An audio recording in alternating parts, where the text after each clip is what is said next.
off. Let's burn something. Jesus fighting Santa Claus? Muhammad. They didn't even show Muhammad. They weren't allowed to by their network. What's up, you fearless fans of animated anarchy? Welcome back to the channel, where we don't just watch cartoons, we dissect their very DNA, especially when that DNA is encoded with outrage. Today, we're not talking about a single controversial scene or a courageous action. Oh no, we're talking about the Titans of Transgression, the animated agitators, the top 5 most controversial cartoons ever made. We're diving deep into the shows that ignited firestorms of public backlash, drew the attention of parent groups, political figures, and even religious organizations. We'll unpack the meticulous details of what caused the uproar, explore the ferocious reactions, and reveal how each animated powder keg ultimately concluded. From cable cutting edge to network lightning rods, prepare to revisit the animated battles that shaped television history. Let's get controversial. Kicking off our list at number 5, we have a controversy that didn't just involve the show's content, but its marketing, causing a citywide panic. The 2007 bomb scare triggered by Aqua Teen Hunger Force marketing. This wasn't about a rude joke, it was about misunderstood art causing a metropolitan meltdown. Aqua Teen Hunger Force, which debuted in 2000, was a cornerstone of Adult Swim's early, surreal, and often nonsensical program. Known for its absurd humor, non-sequitur plots, and generally low-budget animation, it quickly gained a cult following among adults for its bizarre characters and comedic tone. In January 2007, as part of a guerrilla marketing campaign for Aqua Teen Hunger Force movie,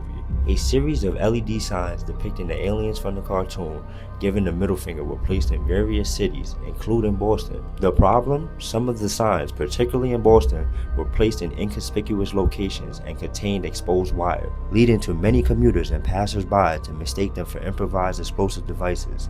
You can see where this is leading, right? Today marks 15 years since a marketing campaign caused a bomb scare in Boston. It was January of 2007. Dozens of electronic devices placed all around the city to promote the Cartoon Network show Aqua Teen Hunger Force, but they were mistaken to be bombs. The reaction in Boston was immediate and severe. Citizens called 911, leading to street closures, bridge shutdowns, and bomb squads being deployed. The city went into full panic mode. News outlets quickly covered the unfolding crisis, blaming Turner Broadcasting, Cartoon Network, and Adult Swim parent company. The governor of Massachusetts, Mitt Romney, expressed outrage, and the Boston Police Department launched a full investigation. The situation escalated dramatically, with the artists hired to place the signs facing criminal charges. The incident resulted in massive legal and financial repercussions. Turner Broadcasting was forced to pay a $2 million fine to the city of Boston for the cleanup and disruption caused. The general manager of Cartoon Network and the vice president of marketing resigned. The event became a defining moment for Adult Swim, serving as a stark reminder of the unpredictable line between edgy marketing and public safety. While Aqua Teen Hunger Force continued to be aired for many years, the incident remained a notorious example of cartoon marketing gone horribly, terribly wrong. Slotting into our number 4 spot, embodying the 90s moral panic over media influence, we have the delinquent duo who allegedly sparked worldwide mayhem, MTV's Beavis and Butthead. These two proved that cartoon characters could become scapegoats for societal ills. Created by Mike Judge, Beavis and Butthead premiered in 1993, showcasing two dim-witted, heavy metal-loving teenagers whose lives revolved around watching music videos, causing mischief and engaging in puerile humor. The signature traits included uncontrollable laughter, repeated use of the word like butt and crap, and a casual disregard for safety, particularly fire. The show quickly became a lightning rod for controversy, largely due to concerns from parent groups and politicians about its perceived promotion of violence, antisocial behavior, and most notably, arson. The flashpoint came in October 1993, when a 5-year-old boy in Ohio allegedly set his family trailer on fire, leading to the death of his 2-year-old sister. The boy's mother claimed he was influenced by Beavis and Butthead's fascination with fire. MTV says it will take out all references to fire in the show after last week's fire near Dayton, in which the mother of a 5-year-old said her son lit the family's trailer home on fire because he acted out what he saw on Beavis and Butthead. The little boy's 2-year-old sister died in that fire. Yeah, I think while investigators found no direct link, the incident fueled a national outcry. The show faced immense public pressure. Senator Ernest Holland famously denounced the series on the Senate floor, calling it trash. MTV responded by moving the show's airtime to 10:30 p.m., adding disclaimers before each episode warning against dangerous behavior and controversially removing all references to fire or anything that can be interpreted as encouraging arson from all subsequent episodes and reruns. Despite the heavy censorship and backlash, Beavis and Butthead remained incredibly popular and influential, becoming a defining voice of 90s counterculture. It demonstrated the ongoing debate between artist freedom and perceived media responsibility. While the show's direct influence on real-world crime was never definitively proven, the controversy highlighted that a pervasive fear that trash TV could corrupt the youth. The show eventually concluded its original run in 1997, but has since been revived multiple times, a bit with less direct controversy. At number 3, we witnessed a beloved classic attempt at a disastrous adult rebrand, pushing boundaries to a point of self-immolation. Ren and Stimpy's adult party cartoon on Spike TV. This wasn't just a sequel,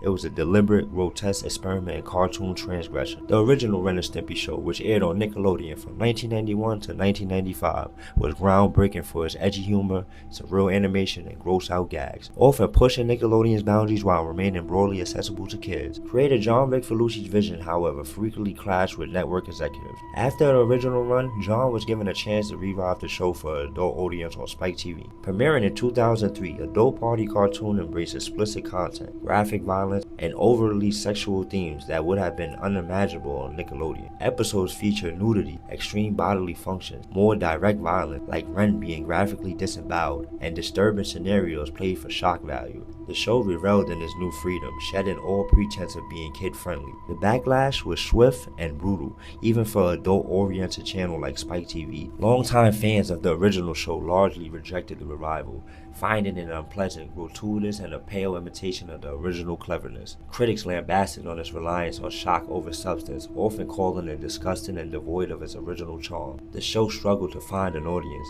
as even adult viewers found it too niche or simply unwatchable. Ren and Stimpy's Adult Party cartoon was a critical and commercial failure. Cancelled after only 3 of its 9 produced episodes was aired, it was widely regarded as a significant misstep in animation history, demonstrating that simply removing content restrictions doesn't automatically equate to good or entertaining adult animation. The revival ultimately damaged the legacy of the original series for many and became a cautionary tale about how creators, given total freedom, can alienate their fan base and fail to attract a new one if the content is solely reliant on provocation without strong writing. For our penultimate entry at number 2, we have the undisputed reigning champions of controversy, a show that consistently pushes every button available. South Park, particularly its depiction of the Prophet Muhammad. This controversy transcended media and became a global political and religious flashpoint. Since its debut in 1997, South Park has built its reputation on satire, crude humor, and fearlessly tackling controversial, social, political, and religious topics. No subject is off limits for Trey Parker and Matt Stone, which has led to numerous controversies throughout its run. The most explosive controversy surrounding South Park revolves around its depiction of the Prophet Muhammad. None of it is. But when the Prophet Muhammad was portrayed wearing a bear costume last week, it resulted in a warning on a radical Muslim website that Stone and Parker could wind up like the Dutch filmmaker who was murdered by Muslim extremists. So during this... In 2001, in the episode Super Best Friends, Muhammad was briefly shown as a member of the superhero team. While this initially caused little stir, it led the groundwork for future, more volatile incidents. The true firestorm erupted in 2010 with its 2-part special, 200 and 201. These episodes intended to explicitly show Muhammad again, satirizing the censorship and death threats around the depiction of him. The reaction to 200 and 201 was intense.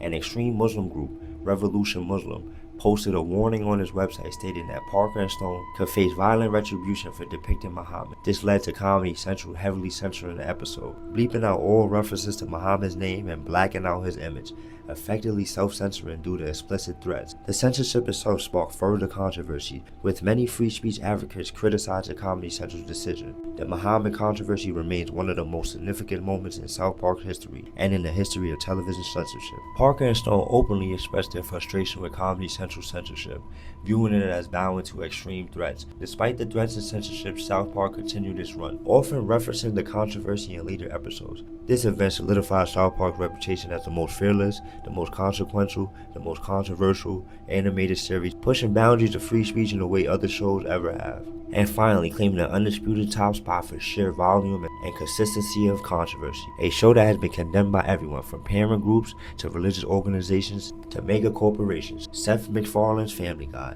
This show isn't just controversial, it's particularly a masterclass in offending everyone.